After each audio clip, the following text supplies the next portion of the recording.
dos Estados Unidos e competir na final individual geral da ginástica artística dos Jogos Olímpicos de Tóquio. E levantou a discussão sobre a saúde mental dos esportistas. E não foi qualquer atleta, né? Foi Simone Biles, né? Recordista de títulos olímpicos, né? Na última eleição das Olimpíadas, na última edição das Olimpíadas, perdão. E foi algo realmente que chamou muita atenção, porque era uma das favoritíssimas, né, a ganhar medalha de ouro. Sobre esse assunto a gente vai conversar agora com Edu Ciro. Ele é psicólogo do esporte do Comitê Olímpico Brasileiro. Edu é graduado em psicologia pela PUC de São Paulo, mestre em psicologia experimental pela mesma instituição e doutor em psicologia experimental pela USP. Também já foi professor universitário pela PUC Minas, UNP BH, Unip São Paulo e UAM São Paulo. Na área esportiva já passou pela Seleção Brasileira Feminina de Polo Aquático, Seleção Brasileira de Futsal nas Copas do Mundo de 2012 e 2016, Clube América Mineiro, base do Cruzeiro e também do Atlético Mineiro, Botafogo, Palmeiras, Seleção Brasileira Feminina de Rugby em 2019 e 2020, além de trabalhos com profissionais de natação, basquetebol, triatlo, ginástica rítmica, artística e aeróbica, jiu-jitsu, voleibol, snowboard e ciclismo paralímpicos, além de automobilismo, Stock Car e kart e esportes. Atualmente é professor na Universidade Presbiteriana Mackenzie, atua no Comitê Olímpico Brasileiro, com vôlei de praia, ciclismo, BMX, skate e handebol, e também Seleção Brasileira de Futsal na Copa do Mundo de 2021 da Lituânia. Edu, muito bom tê-lo aqui conosco, a gente agradece a disponibilidade de falar com a gente. Eu queria saber, inicialmente, né, estando como ponto de partida, justamente esse caso que a gente citava da Simone Biles, como é que funciona, né, o trabalho do psicólogo junto ao Comitê Olímpico, no seu caso, o Comitê Olímpico Brasileiro? Como é que é feito esse suporte com os atletas e de que forma que o seu trabalho se relaciona com o deles? Bom dia, muito bom tê-lo aqui conosco. Bom dia, Fernando, bom dia aos ouvintes. É um prazer estar aqui. Eu quase acreditei em todas as histórias aí desse currículo, né? Para a gente descontrair aqui logo cedo, né? Bom, no Comitê Olímpico nós temos um grupo de cerca de 30 profissionais dedicados exclusivamente à preparação mental, aos cuidados também com a saúde mental dos nossos atletas que fazem parte aí de todo esse sistema que é o sistema voltado para a preparação e disputa dos Jogos Olímpicos.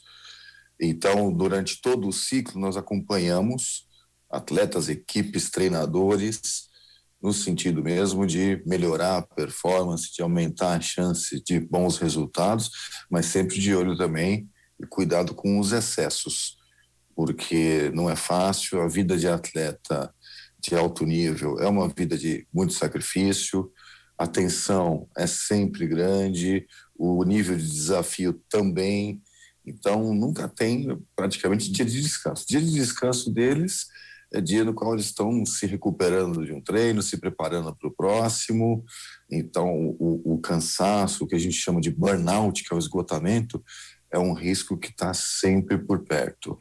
E quando o atleta chega num quadro como esse, ele não tem muito o que fazer, ele não depende da vontade, não depende da motivação, ele quer entregar, ele quer resultado, mas ele não consegue, porque realmente ele chegou num ponto que ele vai além do limite. Atleta de alta performance está sempre além do limite, mas chega um momento em que ele precisa de descanso de verdade, de descanso para o corpo, de descanso para a cabeça.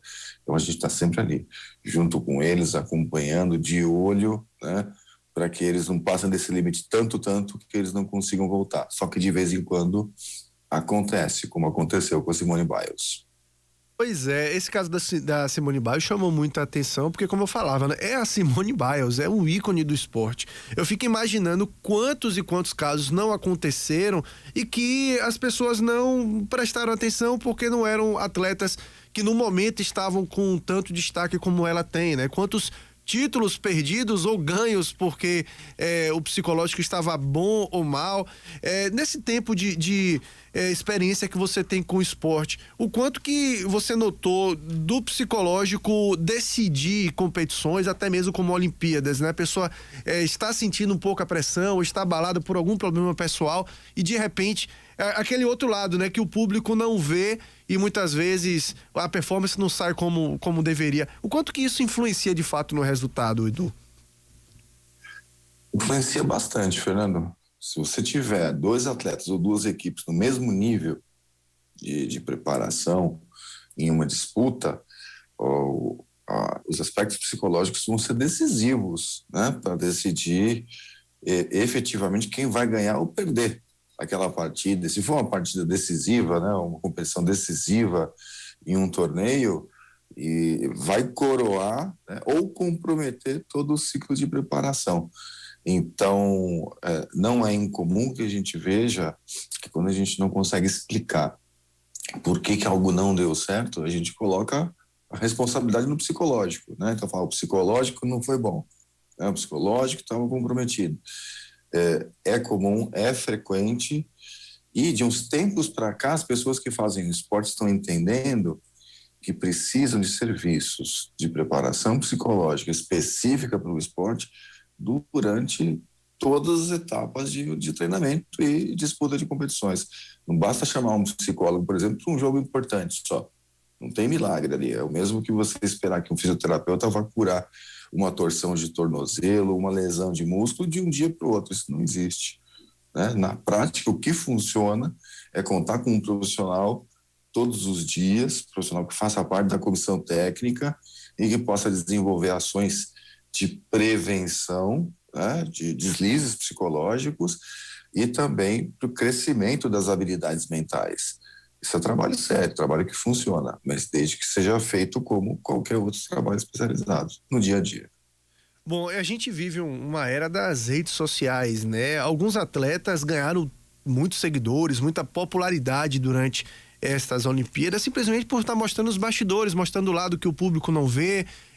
A gente não está tendo, né? A gente está vivendo um tempo de pandemia, então os brasileiros não estão viajando para Tóquio como gostaria se fosse numa situação normal, e acaba que a rede social aproxima muito, mas traz um outro lado também, né? Eu queria que você falasse um pouco disso. Até que ponto é necessário em alguns momentos que o atleta se blinde também da própria rede social, porque ao mesmo passo que ele está ganhando popularidade e até uma ferramenta, eu diria até que de marketing para ele importante também, né? Em determinado momento, mas tem algum ponto ali em que pode de alguma forma atrapalhar, né? O superestrelismo da rede social ou até mesmo os haters, né? Aqueles que não entendem que por trás de um celular e por trás de uma performance atlética existe uma pessoa.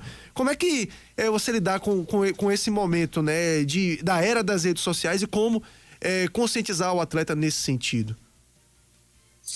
As redes sociais, elas são uma vantagem, mas elas também trazem problemas, né? Acho que todos nós sabemos disso na nossa vida, porque é muito fácil você gastar horas do seu dia, né, postando, vendo o que os outros postaram, enviando mensagens, respondendo mensagens que você recebeu.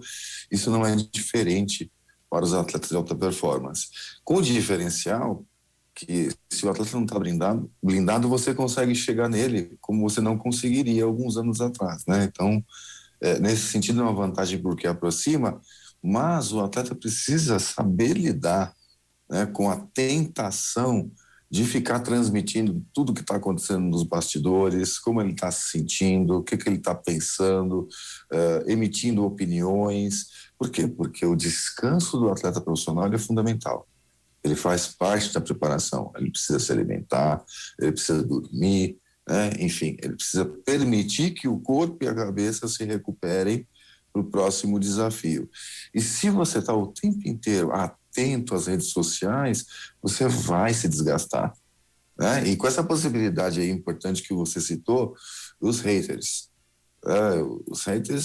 Eles vão com muita facilidade fazer críticas, nem sempre críticas construtivas. É só a gente pensar, né? Nós, como torcedores, no sofá de casa ou na arquibancada, é muito fácil você criticar um desempenho e falar, isso aí até minha avó faria. Mas, na verdade, o que está acontecendo ali dentro da quadra, dentro do campo, são ações de muita intensidade, muita força, velocidade, potência. Não é o mesmo que acontece no nosso jogo de amigos ali, né, do dia a dia. Então, não é exatamente uma tarefa fácil. O Comitê Olímpico emitiu uma nota ontem mesmo, sugerindo aos atletas que tomem cuidado com os excessos de redes sociais, exatamente por esses motivos. Nós tivemos aí uma polêmica bem recente, né, envolvendo a Bárbara, goleira da seleção de futebol e uma atleta paralímpica, e a intenção do comitê é exatamente evitar que essas situações se repitam e que a gente acabe perdendo para nós mesmos, né? Acabe perdendo, nesse caso aí foi um fogo amigo, né? Porque é uma atleta brasileira chegando em outra atleta brasileira e a gente desperdiçando energia que precisa estar reservada para as competições. Bom, nas Olimpíadas desse ano a gente teve uma gratíssima surpresa, para quem não conhecia, né, da Raíssa Leal, né, a fadinha do skate, como ficou conhecida, e chama muita atenção a idade dela, ela só tem 13 anos, né, 13 anos. É muito nova, já conquistando medalha olímpica, já tendo um sucesso esportivo realmente fantástico. Essa questão da idade na atleta, o quanto que isso pode influenciar também. Eu não sei se você teve, como você já trabalhou com skate também, não sei se teve a possibilidade de trabalhar com ela especificamente, mas o quanto que ela ser mais nova pode ter ajudado psicologicamente nesse sentido e não ter sentido tanta pressão, mais se divertido, ou pode atrapalhar também nesse sentido. A faixa etária do atleta também muda a forma como ele deve encarar as competições e, sobretudo, a forma como você trabalha diretamente com ele? Boa pergunta, Fernando. Eu trabalho com a modalidade parque do skate, que é uma modalidade que vai acontecer na semana que vem, mas eu conheço os e as atletas da modalidade street, que é o caso aí da Raíssa Leal. Quem trabalha com a Raíssa e com o pessoal do street é a Juliane, e faz um excelente trabalho. E nós sempre conversamos, né, e estávamos bastante preocupados pelo fato dela ser muito jovem, dela ir para o outro lado do planeta, né, por ter que lidar com um evento gigante. Então, de forma preventiva, a Juliane e toda a equipe da Confederação do COP ficou muito atenta para qualquer necessidade da Raíssa, e ela nos surpreendeu porque ela foi muito natural, né? O modo como ela apareceu na televisão, na internet, na competição, que foi um modo muito próprio dela, né? O fato dela ser tão jovem, ela lidou ali com os Jogos Olímpicos como se ela estivesse competindo no quintal de casa, praticamente, porque realmente ela estava à vontade, ela se divertiu, ela dançou, ela brincou, né, com o pouco público que estava presente ali, e isso com certeza ajudou a estar descontraída e poder fazer o melhor dela aí. E conquistar, né, essa medalha inédita aí foi brilhante. Só que agora tem uma preocupação, porque muito rapidamente ela ganhou milhões de seguidores, né? Então essas pessoas todas vão chegar até ela de alguma forma, vão tentar chegar até ela, mas ela precisa estar realmente blindada, orientada, né, para que tenha um filtro esse contato aí tanto de gente com ela, para ela não perder o foco, para não ficar estressada, para algo que vem sendo divertido ao mesmo tempo sério da parte dela, não se torne algo aversivo, algo que a leve também a uma exaustão parecida com essa que aconteceu com a Bios. A Bios não tinha um quadro como esse até algum tempo atrás. Esse quadro foi acontecendo, foi sendo construído por conta do excesso de expectativa e de pressão. E aí a gente vai lembrar até de alguns atletas que não eram tidos, e isso acontece em todas as Olimpíadas, como favoritos, né? Aqueles que saem como azarões, ou pelo menos o técnico, ele, né? A pessoa sabe que tá com muita... Eu acredito que deve saber, né? Eu tenho muita chance nessas Olimpíadas. Mas a falta da pressão externa por não ser um medalhista de outras Olimpíadas, de ser primeira participação, de não ser o favorito. Isso acaba estimulando nesse sentido também ele, acaba tirando um pouco esse peso e trazendo. Isso acaba decidindo também? O que acaba decidindo nesse caso é saber lidar, né, com expectativa e com pressão. Mas nesse caso é uma vantagem, você tem razão.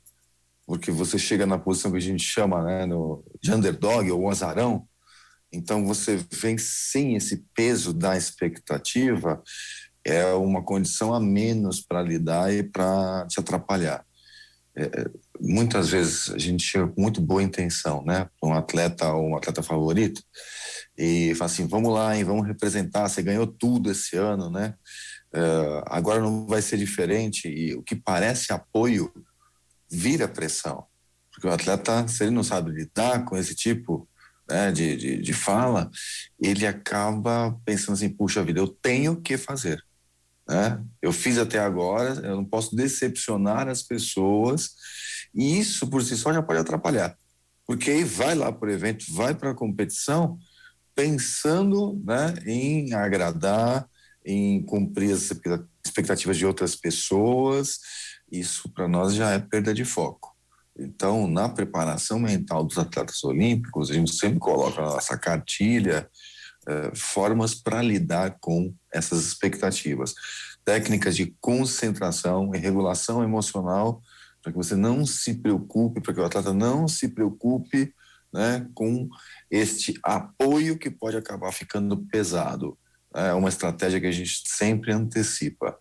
Já nos Jogos Olímpicos de 2016 aqui no Brasil, essa foi uma preocupação grande, porque os nossos atletas estariam, né, no seu país de origem, e aí amigos, parceiros, familiares poderiam querer apoiar e acabar atrapalhando sem querer. Então, foi uma preocupação que nós antecipamos com base no aprendizado daquilo que a gente viu acontecer na Copa do Mundo de Futebol de 2014. O brasileiro é muito caloroso, muito participativo. Na torcida brasileira nos Jogos do Rio foi algo incrível, né? Mas foi algo que a gente teve que lidar, sim, exatamente para que o apoio não passasse do ponto. Bom, e as Olimpíadas também nos mostra grandes histórias de superação, né? Como o país vibrou ontem com a medalha da Rebeca Andrade após 3 cirurgias, né? E ela conseguiu se superar, né? Superar os seus... talvez até as desconfianças internas da própria pessoa, não sei se foi o caso dela, mas a pessoa passa por uma cirurgia, passa por 2, 3, passa por algumas lesões, isso pode abalar de alguma forma a própria confiança do atleta, e é meio que uma luta mental consigo mesmo ali, né? A ansiedade junto com a desconfiança interna, a capacidade que já existe. Como é que vocês trabalham com esse tipo de atleta que chega após você ter algumas lesões, mas tem uma expectativa grande por trás também? Como é que se trabalha essa recuperação de confiança da própria atleta? Essa é uma área específica, né, da preparação mental, que é a reabilitação esportiva. É um trabalho que nós não fazemos sozinhos, né? Nós fazemos em conjunto com fisioterapeutas, com médicos do esporte, com o pessoal da preparação física, porque toda lesão, ela preocupa, mesmo que seja uma lesão mais simples. Uma lesão, ela tira o atleta da sua rotina, né? Isso por si só já bagunça bastante a cabeça do atleta. Então, que seja por poucos dias, mas o atleta de alta performance, ele não quer perder o lugar dele. Se for uma modalidade coletiva, então, onde você tem titulares e reservas, a lesão vai colocar o atleta de molho, né, na maca do departamento médico, e o atleta que está motivado, ele não quer estar ali. Ele quer o mais rapidamente possível estar de volta, né, para as quadras, para o campo, para a piscina, e não quer perder a oportunidade que ele tem. Então, esse trabalho de reabilitação é um trabalho que a gente chama de adesão ao tratamento, para que o atleta não antecipe demais, né, não comprometa, não volte antes da hora, principalmente no caso de lesões graves, e para que também, no caso também de lesões graves, ele não perca a motivação, porque às vezes uma lesão muscular de grau alto ou cirúrgica, ela vai exigir meses, né, de recuperação. Então, são meses indo para o clube, para o departamento médico, fazendo, né, diversos tipos de tratamento. A chance de desanimar, de dar uma deprimida é grande.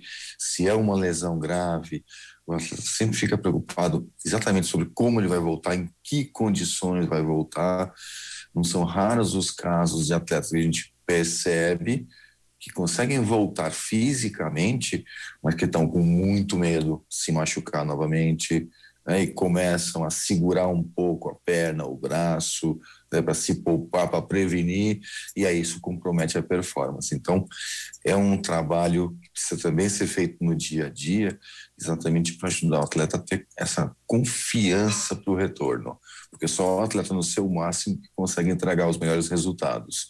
E tem que estar com a cabeça leve, focado na tarefa, para não deixar, né, o medo de uma nova lesão tomar conta e atrapalhar. Bom, Edu, para a gente encerrar, uma curiosidade até que a gente tem, eu falei aqui um pouco do seu currículo, né? Trabalhou com diversas modalidades, né? Futebol, futsal, snowboard, ciclismo, ginástica rítmica, artística, aeróbica, rugby. De alguma forma muda a preparação psicológica de um atleta a depender da modalidade? Tem diferenças entre os esportes em que você, como psicólogo, trabalha de determinada forma com um atleta, por exemplo, de rugby, diferente da de ginástica artística, que diferente da de skate, muda de alguma forma? Excelente comentário, excelente pergunta. Sim, muda bastante. Muda bastante porque a gente costuma estudar a modalidade bem estudada para entender qual é a exigência física e a exigência mental. Então, uma competição de longa duração, por exemplo, uma prova de triatlo, uma maratona, são tarefas que exigem um tipo de foco de atenção que é contínuo, né? Então, você vai correr ali 5 quilômetros que seja, você não vai fazer isso em menos de 20 minutos, né? Só algumas poucas pessoas que vão conseguir mesmo. Mas, enfim, é um longo tempo em que a cabeça pode ir para todo canto, né? E tem hora que você precisa ficar focado no que está acontecendo no seu corpo, para saber que ritmo que você vai dar para aquele seu esforço e tudo mais, né? Que é muito diferente de uma competição ou de uma tarefa onde você tem que fazer um ato repetitivo, né? Como, por exemplo, no tênis ou no tênis de mesa. E ali a concentração é uma bolinha que se desloca muito rapidamente, você não pode perder o foco em instante algum. E aí, mesmo dentro de uma modalidade, você tem tarefas diferentes, né? A tarefa do goleiro é uma, tarefa do meio de campo é outra, que tem que lidar com um monte de informação, a tarefa do zagueiro é outra. Então, a gente precisa estudar, né, tudo que é exigido dos atletas para que a gente possa aplicar técnicas específicas. Então, a preparação do nadador velocista, ela é diferente do nadador que nada provas longas, né?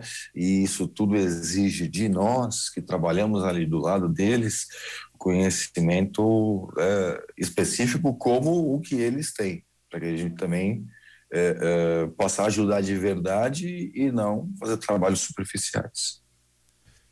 Edu Ciro, psicólogo do esporte do Comitê Olímpico Brasileiro, eu quero agradecer muito a sua disponibilidade de falar conosco. Momento muito importante e oportuno, né? A gente está vivendo o momento das Olimpíadas, a gente teve esse caso com a Simone Biles, e independente disso, como eu disse, talvez seja a pontinha do iceberg, porque aconteceu com a Simone Biles, né?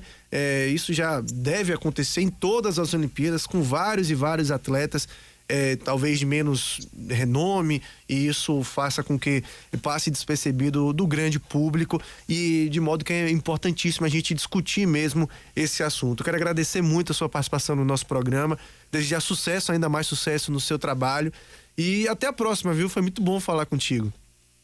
Muito obrigado, Fernando, eu que agradeço a oportunidade, parabenizo, né, vocês por discutir um assunto tão importante, atual, e que geralmente a gente tem dificuldade de encarar, né? A gente não gosta de ver nossos heróis e heroínas, né, com fragilidades, mas são humanos. São humanos, também têm os seus limites, e entender isso é importante, né, para eles e para nós também, para o ajuste das nossas expectativas. Então, obrigado e muito bom dia para você e para os ouvintes. Legal, conversamos com o Edu Silo, psicólogo do